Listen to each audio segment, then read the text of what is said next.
Details చూద్దాం. పుత్తడి ధర బెంబెలెత్తిస్తున్నది. రోజు రోజుకు పసిడి ధర సరికొత్త గరిష్టాలను తాకుతుంది. ఈ క్రమంలోనే మరోసారి ఆల్ టైమ్ హైక్ చేరి తులానికి ₹1,00,000 చేరువైంది. అమెరికా చైనా వాణిజ్య యుద్ధం రోజురోజుకు ముదురుతుంది. ప్రపంచవ్యాప్తంగా బంగారానికి డిమాండ్ పెరుగుతుంది. ఈ క్రమంలో ధరలు ఆకాశాన్ని అంటుతున్నాయి. బుధవారం దేశ రాజధాని ఢిల్లీలో 99.9 ప్యూరిటీ బంగారం ధర ₹1,650 పెరిగి తులానికి 98,100 చేరింది. పుత్తడి ధర 96,450 వద్ద ఉండేదని ఆల్ ఇండియా సరాఫా అసోసియేషన్ తెలిపింది. మరోవైపు 99.5 ప్యూరిటీ గోల్డ్ ధర సైతం 1,650 పెరిగి తులానికి 97,650కి పెరిగింది. అదే సమయంలో వెండి ధర సైతం 1,900 పెరగడంతో కిలో 99,400కి పెరిగింది. ప్రపంచ మార్కెట్లో స్పాట్ గోల్డ్ ఔన్స్కు రికార్డు స్థాయిలో $3,318 చేరింది.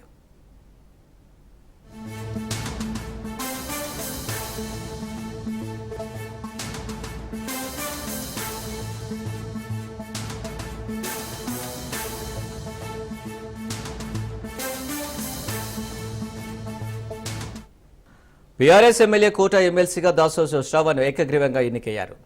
ఈ సందర్భంగా ఆయన ఆసక్తికర వ్యాఖ్యలు చేశారు. 18 ఏళ్లు రాజకీయ కార్యకర్తగా ఉన్న తనకు ఎమ్మెల్సీగా అవకాశం ఇచ్చిన కేసీఆర్కు ధన్యవాదాలు తెలిపారు. కేసీఆర్ తనకు రాజకీయ పునర్జన్మ ఇచ్చారని భావోద్వేగం వ్యక్తం చేశారు. ఎమ్మెల్సీగా తనకు దక్కిన అవకాశాన్ని కేసీఆర్ మూడోసారి సీఎం అయ్యేందుకు వినియోగిస్తానని దాసో శ్రావణ్ అన్నారు. చివరి శ్వాస వరకు తెలంగాణ ప్రయోజనాల కోసమే పనిచేస్తానని పిలుపునిచ్చారు. 17-18 సంవత్సరాల సుదీర్ఘమైనటువంటి రాజకీయ ప్రస్థానంలో నాకు మరో జన్మ ఇవాళ ఎమ్మెల్సీగా తెలంగాణ రాష్ట్ర తొలి ముఖ్యమంత్రి పూజ్యులు శ్రీ కల్వకుంట్ల చంద్రశేఖరరావు గారు నా జీవితంలో ఒక మలుపు తిప్పేటువంటి, నాకు రాజకీయంగా మరుజన్మ కల్పించేటువంటి ఒక అద్భుతమైనటువంటి అవకాశం రోజు ఎమ్మెల్సీగా నాకు కల్పించినారు. వారికి శిరస్సు వంచి పాదాభివందనాలు చేస్తూ హృదయపూర్వక కృతజ్ఞతాభివందనలు వారికి తెలియజేస్తా ఉన్నాను. కేసీఆర్ గారు ఎమ్మెల్సీ పదవి నాకు కట్టబెట్టి పదవి కంటే కూడా బృహత్తరమైనటువంటి ఒక బాధ్యతగా నేను భావిస్తా ఉన్నాను. పేద ప్రజల గొంతుగా, తెలంగాణ గొంతుకగా, టీఆర్ఎస్ పార్టీ గొంతుకగా శాసన మండలిలో పోరాడుతూనే ప్రజల హక్కుల కోసం ఇవాళ ఒక దుర్మార్గమైనటువంటి ఒక పరిపాలన అందిస్తున్నటువంటి ఒక శక్తులనన్నీ కూడా సాధికారికంగా చట్టసభల్లో ఎదుర్కొనేటువంటి ఒక సాధికారత ఇవాళ కేసీఆర్ గారు కల్పించినారు. మరొక్కసారి నేను వారికి కృతజ్ఞతలు తెలియజేస్తా ఉన్నాను. కంచె గచ్చిబౌలి భూముల వ్యవహారంలో సుప్రీంకోర్టు ఆదేశాలను తప్పకుండా పాటిస్తామని మంత్రి శ్రీధర్బాబు తెలిపారు. కంచె గచ్చిబౌలి భూములు ప్రభుత్వానేనని సుప్రీంకోర్టే చెప్పిందన్నారు. నకిలీ వీడియోస్, ఫోటోలు అన్ని వ్యవస్థలను ప్రభావితం చేస్తున్నాయన్నారు. ఐఏఎస్ అధికారిని స్మితా సబర్వాల్ చేసిన పోస్టుపై చట్ట ప్రకారం ముందుకు వెళ్తామన్నారు.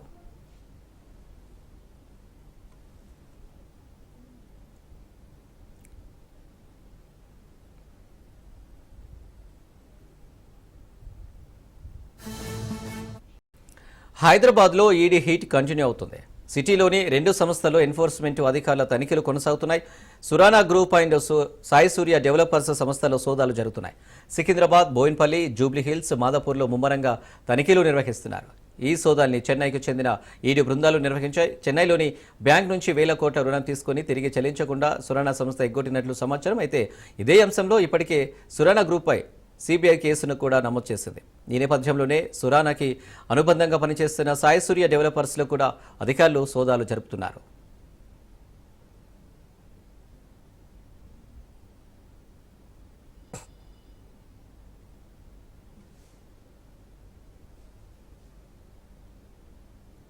ఏం జరుగుతుంది? రాజ్ తరుణ్, లావణ్యల వ్యవహారం సద్దుమణిగిందని అనుకున్న తరుణంలో మరోసారి తెరపైకి వచ్చింది. రాజ్ తరుణ్ పేరెంట్స్ కోకాపేట నివాసానికి వచ్చారని తెలుసుకుని వచ్చానన్నారు శేఖర్ భాష. రాజ్ తరుణ్ పేరెంట్స్ అనారోగ్యంతో ఉన్నారని వారికి సహకారం అందించడం కోసం వచ్చానన్నారు. లావణ్య గురించి ఇప్పటికే అందరికీ తెలుసన్న ఆయన ఆమెపై దాడి జరిగిందా లేదా అనే విషయాలు తమకు తెలియదన్నారు. కోకాపేట నివాసం రాజ్ తరుణ్కు చెందినదేనని, లావణ్య అందరినీ భయభ్రాంతులకు గురి చేసి ఇంటిని కబ్జా చేసిందంటున్నారు శేఖర్ భాష. రాజ్ తరుణ్ పేరెంట్స్కు మాత్రమే ఈ ఇంట్లో ఉండే హక్కు ఉంటుందన్న శేఖర్ భాషతో మా ప్రతినిధి రత్నకుమార్ ఫేస్ టు ఫేస్. వ్యవహారంలో ప్రజెంట్ కోకాపేట నివాసం దగ్గర ఒక హైడ్రామా అనేది చోటు చేసుకుంటుంది. ఇల్లు మాదంటే మాదు అంటూ రాజ్ తరుణ్ పేరెంట్స్, మరోవైపున లావణ్య పేరెంట్స్ వాగ్వాదానికి దిగారు. సో ఇన్సిడెంట్ సంబంధించి తన మద్దతు తెలపడానికి రాజ్ తరుణ్ పేరెంట్స్ కు శేఖర్ భాష చేరుకున్నాడు. అసలు ఈ ఇన్సిడెంట్ కు సంబంధించి ఏం చెప్తారని నాకు ఒకసారి అడిగి తెలుసుకుందాం. సో ఇప్పుడు లావణ్య చెప్తుంది, కొంతమంది కిరాయి గుండాలను తీసుకొచ్చి మహిళల పేరుతో తమ మీద మోలస్ట్ చేసి ఇబ్బంది పెట్టి చంపేటువంటి ప్రయత్నం చేశారు అనేది లావణ్య చెప్తున్నమాట. మరోవైపున రాజ్ తరుణ్ పేరెంట్స్, ఇది మా అబ్బాయి కొనుక్కున్నాడు, కష్టపడి సినిమాల ద్వారా సంపాదించినటువంటి డబ్బుతో కొనుక్కున్నారు ఇల్లు, మా ఇంట్లోకి మేము వెళ్తాము అన్నటువంటి విషయం చెప్తున్నారు. అసలు దాడి ఇన్సిడెంట్ అనేది ఎలా చూసుకుంది, ఇల్లు మొత్తం చూసినప్పుడు దృశ్యాలు మేము ప్రత్యక్షంగా మొత్తం ఎక్కడికక్కడ ధ్వంసం కనిపిస్తున్నాయి, ఏం చెప్తారండి? సార్ అంటే నాకు లోపల ఏం జరిగిందో తెలీదు. బట్ నేను ఇంతకుముందు విన్న ఆడియోలు అవి వాటిని బట్టి నాకు తెలుస్తున్నది ఏంటంటే ఆవిడ కావాలనే పక్కన కొట్టేస్తారు చాలాసార్లు. అది మీరు వాళ్ళని అడిగినా కూడా చెప్తారు. సో ఆవిడ సీన్ క్రియేట్ చేయడం కోసం ఆవిడే పక్కన కొట్టేయచ్చు, ఇవన్నీ కూడా చేయొచ్చు. సార్ లోపల ఏం జరిగిందో నాకు తెలియదు కాబట్టి నేను కామెంట్ చేయను.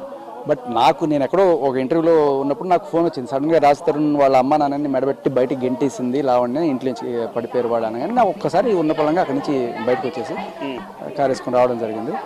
సో రాగానే పాపం ఆవిడ ఏడుస్తుంది, ఆయన అట్లా రోడ్డున కూర్చొని. బట్ ఏదైనా కూడా వాళ్ళ ఇంట్లో అయితే తీసుకెళ్ళాలి కదా. ఆవిడ చెప్తున్న 15 మందో 100 మందో ఎవరు నాకు కనబడలేదు, ఆ హడావిడి నాకేమీ కనబడలేదు. వాళ్ళనైతే రోడ్డు మీద ఉన్న మాత్రం నేను చూసాను. నేను వచ్చేటప్పటికి నేను లేట్గా వచ్చానో నాకు తెలియదు.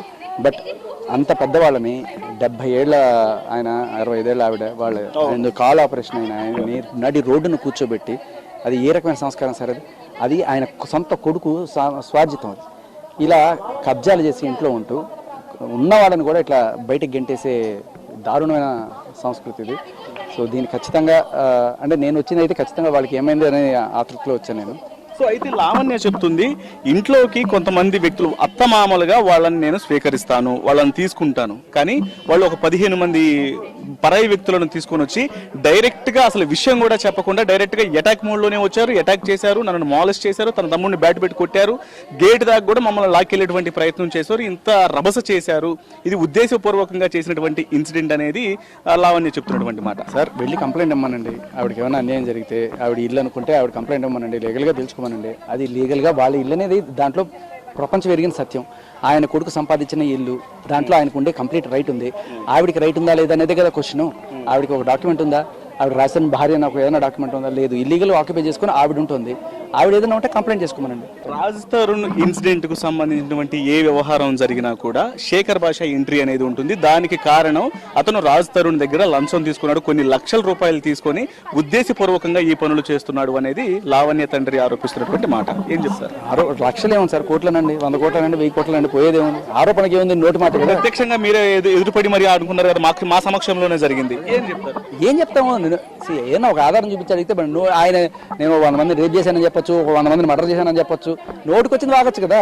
ఎవరికి బట్టి నోటి ఈశ్వరుడు నోటి ఇచ్చాడు కదా, ఇష్టం వచ్చినట్టు వాగచ్చు. దానికి ఏదైనా ఒక ఆధారం చూపించారా? ఈ ఆధారాలు చూపించేది మనం క్లియర్ కట్గా రాజ్ తరుణ్ అని చెప్పి అందరికీ తెలుసు, ఇట్లా చేస్తున్నారని చెప్పి.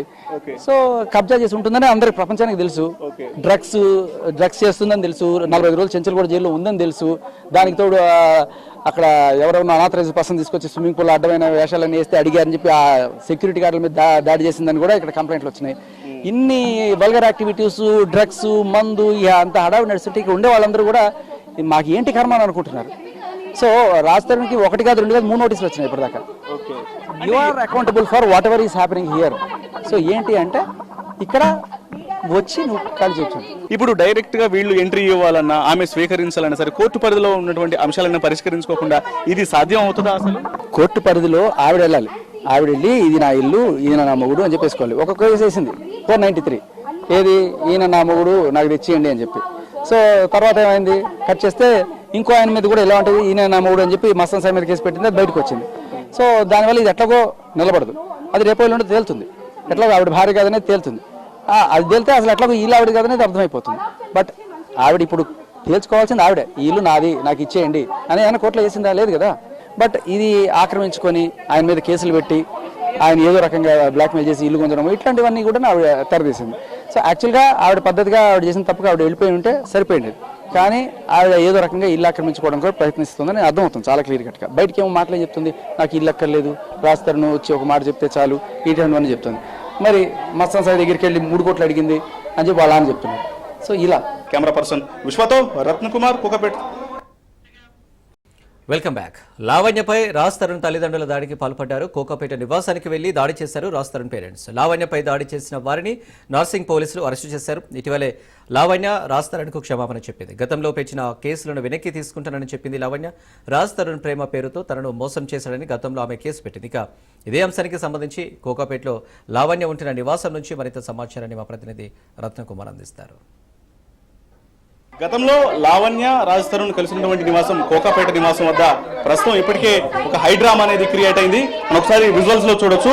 రాజ్ తరుణ్ తల్లిదండ్రులు ఇక్కడికి చేరుకున్నారు. ఇక్కడికి చేరుకొని రాజ్ తరుణ్ లోపలికి వాళ్ళ తల్లిదండ్రులను లోపలికి పంపించాలని చెప్పంటూ ఒకవైపున వెళ్లి కోరుతుంటే కోర్టు అంశం అనేది పోలీసుల పరిధిలో ఉంది కాబట్టి దీన్ని ఖచ్చితంగా పోలీసుల ద్వారానే తెలుసుకోవాలనేటువంటి విషయానికి సంబంధించి కూడా ఒకవైపున లావణ్య చెప్తుంది. కోర్టు తీర్పు అనే దానికి సంబంధించి కూడా రావాల్సి ఉంది కాబట్టి మాట్లాడించేటువంటి ప్రయత్నం చేస్తారు. ఏం చెప్పారు? ఏం చెప్పాలి సార్, ఇట్లా దౌర్జన్యం చేసుకొని వచ్చి ప్రీ ప్లాన్ ప్రకారం వచ్చి వాళ్ళు మామూలుగా అత్తమామలుగా వస్తే మేము వెల్కమ్ చేసేవాళ్ళం. దౌర్జన్యంగా వచ్చి ఇలాంటి అందరినీ తీసుకొని వచ్చేసి చేసి ప్రీ ప్లాన్ గా వచ్చేసి ఇట్లా చేసి ఆరోగ్యాన్ని కూడా చేయకుండా ఇది ప్రీ ప్లాన్ ప్రకారం వచ్చారు. వాళ్ళు అత్తమామను రాని అనడానికి మాకేం అధికారం ఉంది? వాళ్ళు వచ్చి అత్తమామగా లేదు, ఒక 15 మంది గుండెలను తీసుకొచ్చేసి రత్తు చేసి ఎలా లోపలికి ఎలా చేస్తాం బ్రో? 15 మంది వచ్చి బలవంతంగా చేసి పాపను ఎట్లా పట్ల చేసేసారు. ఇప్పుడు మాకు న్యాయం జరిగిందాక వాళ్ళకి ఎవరు నెరవలేదు. రాజ్ తరుణ్ అలాగే రాజ్ తరుణ్ తల్లి తండ్రి వీళ్ళిద్దరిని లోపలికి పంపించాలంటూ కూడా వారికి మద్దతుగా వచ్చినటువంటి వ్యక్తులు తెలియజేస్తున్నారు. మరోవైపు లావణ్య పేరెంట్స్ మాత్రం ప్రజెంట్ విషయం అనేది పోలీసుల పరిధిలో ఉంది కాబట్టి పోలీసులు ఆ లోపలికి వాళ్ళు చెప్పిన దాన్ని బట్టి అలాగే కోర్టు పరిధిలో ఉన్నటువంటి అంశం కాబట్టి ఆ విషయాలకు సంబంధించి డిస్కస్ చేసిన తర్వాత వాళ్ళని మేము లోపలికి రాణిస్తామన్నటువంటి విషయాన్ని ఒకవైపున లావణ్య పేరెంట్స్ తెలియజేస్తున్నారు. లావణ్య కూడా ఇక్కడే ఉన్నారు. ఒకసారి మాట్లాడించేటువంటి ప్రయత్నం చేద్దాం. ఏం చెప్తారు అనే దానికి సంబంధించి కూడా. కేసు పెట్టినప్పుడు వెళ్ళి తలుపు కొట్టి అంకుల్ అంటే తలుపు తీయండి అన్నాను కదా ఆ రోజు ఎందుకు తీయలేదు? ఆ రోజు తలుపు ఎందుకు తీయలేదు? నేను మాట్లాడడానికే వెళ్ళాను. ఆ రోజు నేను కనిపించలేదు. ఈ రోజు ఇల్లు కావాలని గొడవ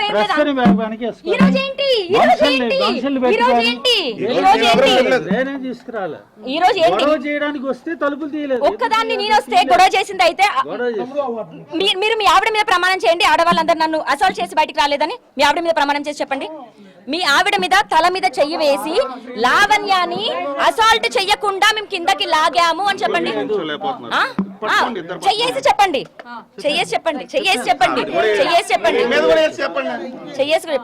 జరిగిందా జరగలేదన్నది నేను పోలీస్ స్టేషన్ లో ప్రూవ్ చేస్తాను. జరిగింది అని ప్రూవ్ అయిన సెకండ్ వీళ్ళ ఇంట్లోకి రాకూడదు.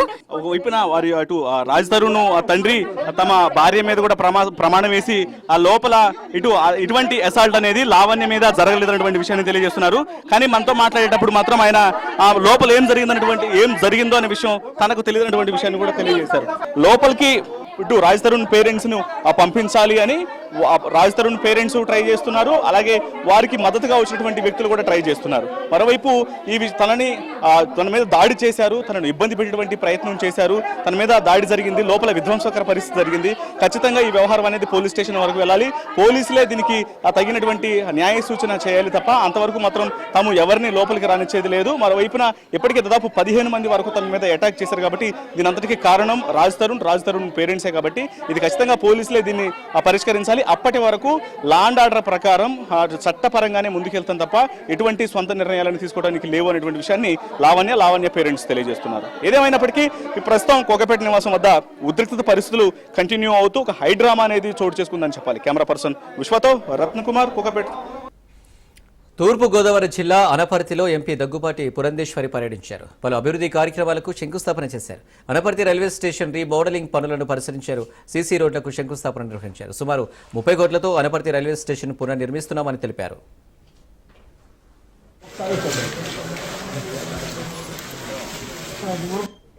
అనపర్తి నియోజకవర్గంలో అనేక అభివృద్ధి కార్యక్రమాల్లో పాల్గొంటున్నటువంటి సందర్భంలో అమృత్ పథకం కింద ఏదైతే మన అనపర్తి స్టేషన్ అప్గ్రేడేషన్ జరుగుతున్నదో ఆ పనులు పరిశీలించడానికి నేను సోదరులు స్థానిక ఎమ్మెల్యే అయినటువంటి రామకృష్ణారెడ్డి గారు, ఇక్కడ ఉన్నటువంటి పెద్దలందరితోటి బీజేపీ జిల్లా అధ్యక్షులు ఉన్నారు, కృష్ణరాజు గారు ఉన్నారు, ఇంకా 3 పార్టీలకు చెందినటువంటి నాయకులు, మేమందరం కలిసి ఇక్కడ ఈ స్టేషన్ అభివృద్ధి పనులు చూడటానికి ఇక్కడికి రావడం జరిగింది. మేము ఎన్నికల సందర్భంలో చెప్పాము, డబుల్ ఇంజిన్ కోలిషన్ సర్కార్ అంటే కేంద్రంలో కూటమి, అదే విధంగా రాష్ట్రంలో కూడా కూటమి అధికారంలో ఉన్నట్లయితే మన రాష్ట్రాన్ని అద్భుతంగా మనం అభివృద్ధి చేసుకోవచ్చు అని చెప్పి అప్పట్లో మేము చెప్పడం జరిగింది. దానికి అనుకూలంగానే ప్రభుత్వం తరఫు నుండి అదే విధంగా స్థానికంగా ఎంపీ ఎమ్మెల్యేలుగా మేమున్నటువంటి సందర్భంలో కూటమి మంచి సమన్వయంతో ముందుకు వెళ్తూ రాష్ట్ర అభివృద్ధి ఏ విధంగా జరపాలి అనేటువంటి విషయం మీద దృష్టి కేంద్రీకరించడం జరిగింది. ఇవాళ ఇక్కడ చూసినట్లయితే అనపర్తి స్టేషన్ అమృత్ పథకం కింద 30 చిల్లర కోట్ల రూపాయలతోటి దీన్ని అభివృద్ధి చేసుకునేటువంటి అవకాశం ఉన్నది. ఆల్రెడీ ఇప్పుడు స్టేషన్ కి సంబంధించి అడ్మినిస్ట్రేటివ్ బిల్డింగ్ అంతా కూడా ఈ నెలాఖరు అంబేద్కర్ కోనసీమ జిల్లా పి గన్నవరంలో నియోజకవర్గంలో అంబాజీపేట మార్కెట్ కమిటీ చైర్మన్ పదవి రగడ రాజుకుంది. అంబాజీపేట మార్కెట్ కమిటీ చైర్మన్ పదవి పంచాయతీ జనసేన ఎమ్మెల్యే గిడ్డి సత్యనారాయణ వద్దకు చేరింది. అంబాజీపేట మార్కెట్ కమిటీ చైర్మన్ పదవి టీడీపీకి కేటాయించారు. టీడీపీ నాయకుడు శ్రీనివాస్ పేరు పరిశీలనకు రావడంతో అంబాజీపేటకు చెందిన కూటమి నాయకులు టీడీపీ అధిష్టానంపై ఆగ్రహం వ్యక్తం చేశారు. టీడీపీ ఇన్ఛార్జి రాంబాబుపై సొంత పార్టీ నేతలు విమర్శలు గుప్పించారు. మార్కెట్ కమిటీ చైర్మన్పై పునరాలోచించాలని కూటమి నేతలు ఎమ్మెల్యే గిడ్డి సత్యనారాయణను కోరారు. టీడీపీ నాయకులకు ఎమ్మెల్యే గిడ్డి సత్యనారాయణ చురకలంటించారు. ఎమ్మెల్యేకు సమాచారం ఇవ్వకుండా మార్కెట్ కమిటీ చైర్మన్ పదవికి పేర్ల జాబితాను ఎలా పంపిస్తారని ఆయన మండిపడ్డారు. నియోజకవర్గంలో ఏకపక్ష నిర్ణయాలు తీసుకోవాలని టీడీపీ అధిష్టానం సూచించిందా ఆయన ప్రశ్నించారు. కూటమి శ్రేణుల అభ్యర్థన మేరకు అంబాజీపేట మార్కెట్ కమిటీ చైర్మన్ విషయాన్ని ప్రభుత్వం దృష్టికి తీసుకువెళ్తారని ఎమ్మెల్యే గిడ్డి సత్యనారాయణ తెలిపారు.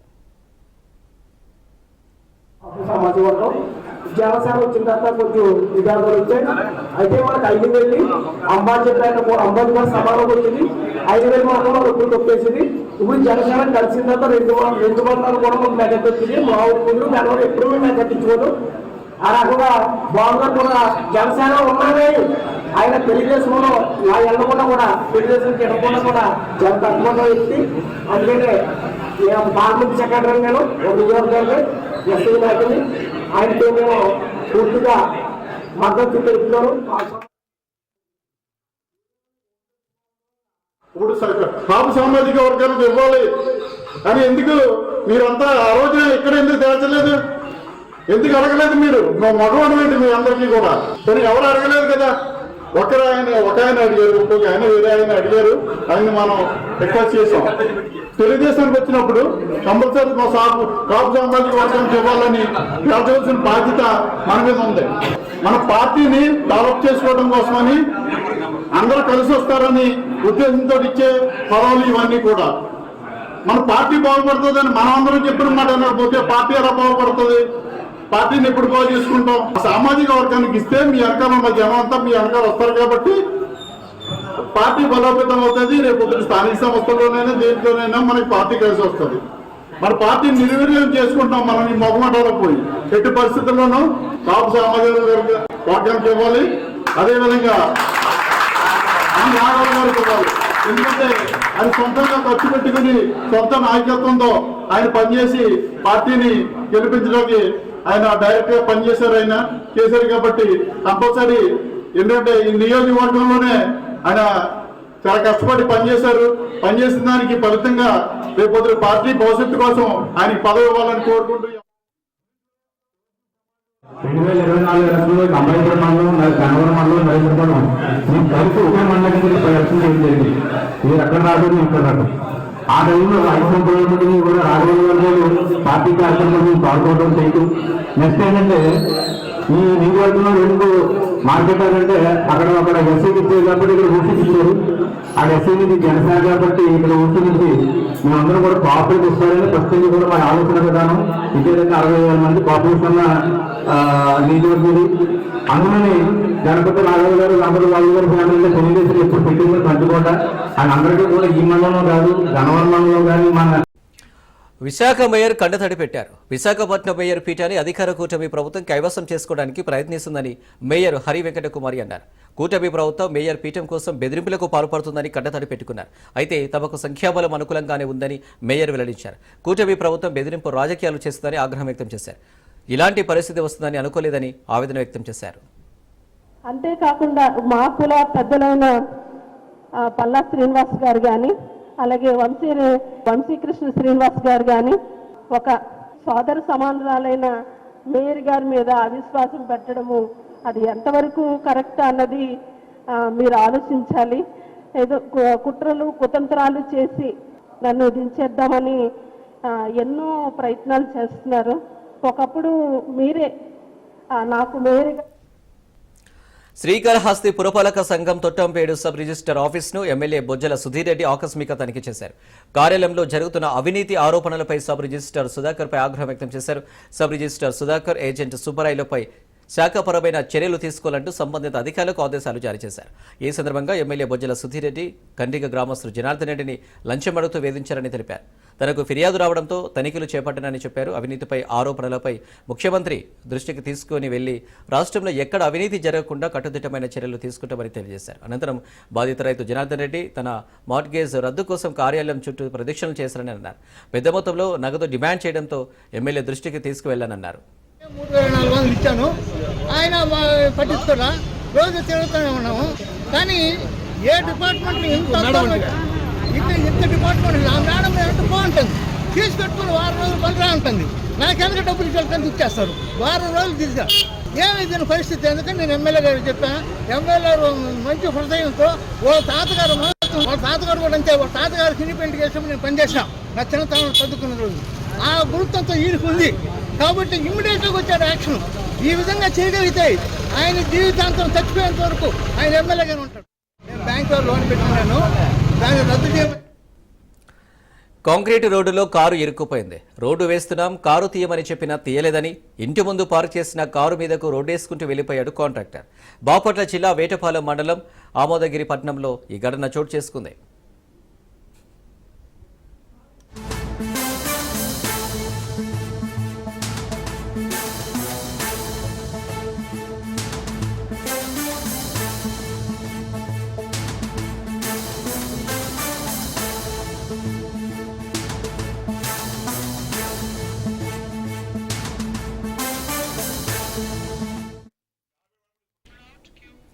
కాంక్రీట్ రోడ్డులో కారు ఇరుక్కుపోయింది. రోడ్డు వేస్తున్నాం, కారు తీయమని చెప్పినా తీయలేదని ఇంటి ముందు పార్క్ చేసిన కారు మీదకు రోడ్డేసుకుంటూ వెళ్లిపోయాడు కాంట్రాక్టర్. బాపట్ల జిల్లా వేటపాలెం మండలం ఆమోదగిరి పట్టణంలో ఈ ఘటన చోటు చేసుకుంది.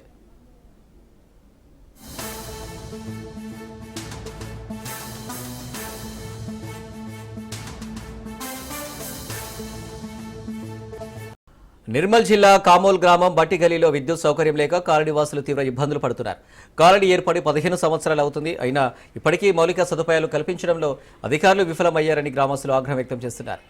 ఎల్ఆర్ఎస్, హౌస్ ట్యాక్స్ వంటి పన్నులు ప్రతి సంవత్సరం వసూలు చేస్తున్నారన్నారు. కాలనీలో ఒక కరెంటు స్తంభం కూడా ఏర్పాటు చేయలేదని ఆవేదన వ్యక్తం చేస్తున్నారు. దిక్కులేక ప్రమాదం ఉన్నప్పటికీ కట్టెలనే కరెంటు స్తంభాలుగా ఏర్పాటు చేశారు. మరో వారం రోజులు అధికారులు స్పందించకపోతే కార్యాలయాన్ని ముట్టడిస్తామని గ్రామస్తులు హెచ్చరించారు.